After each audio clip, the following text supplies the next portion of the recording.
Hello, my name is Jacqueline Martinez, and this is my assignment on the high leverage practices in instruction.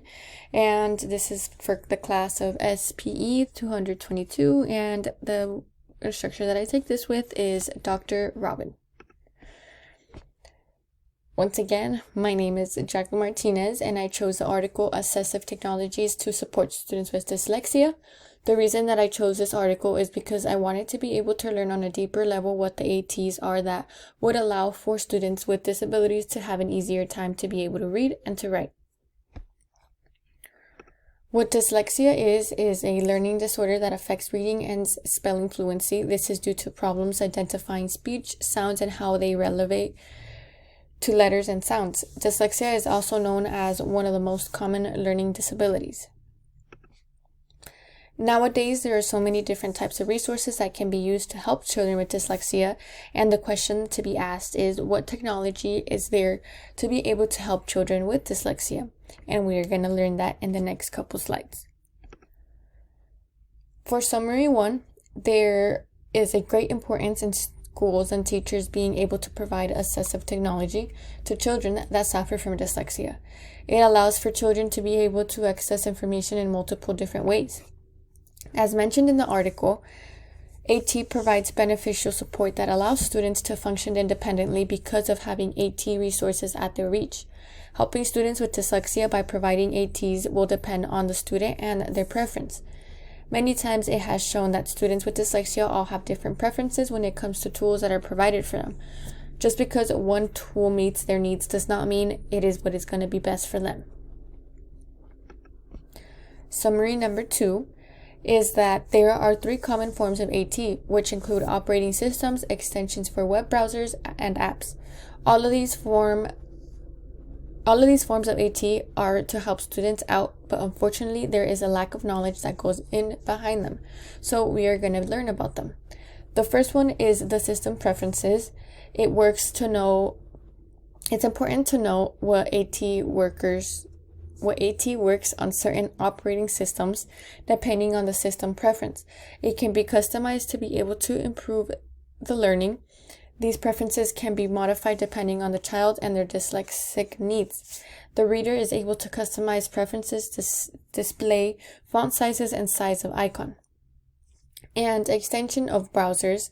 Extensions are plugins that appear as icons on the web browser toolbars. Extensions provide the learning. It helps as AT for dyslexic students.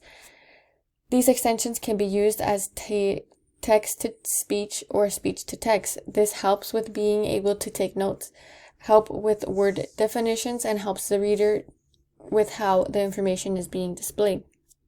And lastly, apps. Apps stand for computer programs that work on multiple computers. These apps are made to be able to help in multiple different ways, and the way that they'd be able to help dyslexic students is that depending on the app that's being used, you are able to use as resources for the children. Text to world connection.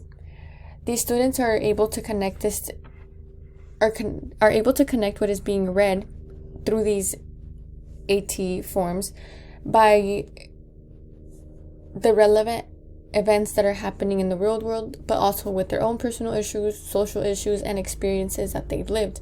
It matters that teaching is evidence-based and inclusive, because the ones that are being affected by it not being evidence and inclusive-based are the students learning and how good they are learning it.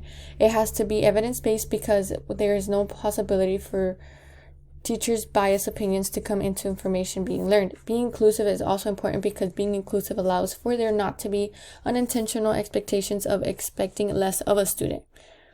Evidence-based inclusion makes sure that there is the same expectation for every student. Learning instruction on as text to self would be that the learning instruction has changed my view on students with disabilities through learning about it in this article. I have been able to see that there are so many different types of help that students with dyslexia can have. Before learning about all the different types of AT that there are to be able to help students, I had no idea or understood how you would even be able to help a student. I also learned that there is a deeper need to be able to help out students with disabilities and ways to instruct them. This information will relate to myself in the future as a future teacher, and it is crucial for us to know that resources are offered to students with dyslexia, especially with how many students suffer from this disability, and many times teachers aren't aware of it. What I can do to be able to be more inclusive as a future teacher is knowing that there is an importance to each student that is in my classroom, that not being inclusive affects the learning of all students.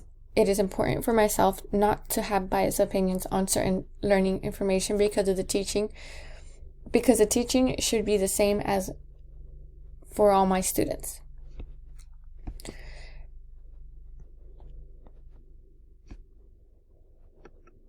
And the connection to text would be this citation shown here, that says, in terms of explicit instruction, each strategy emphasizes breaking larger scales down into smaller tasks and asking sequence with guided feedback.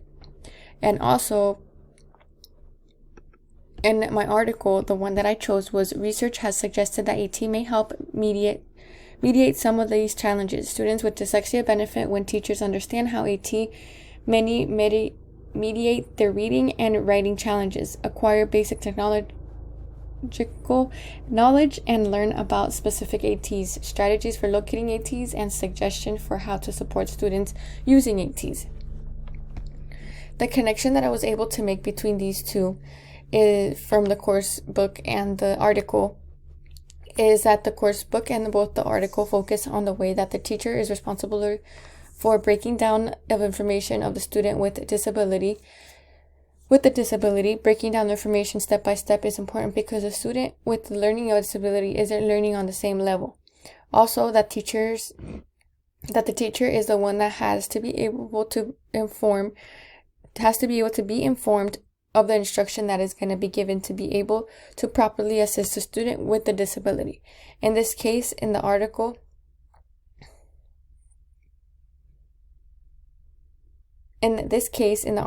be up to date with the ATs being provided and how they work.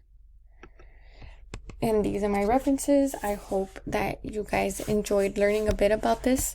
Thank you so much.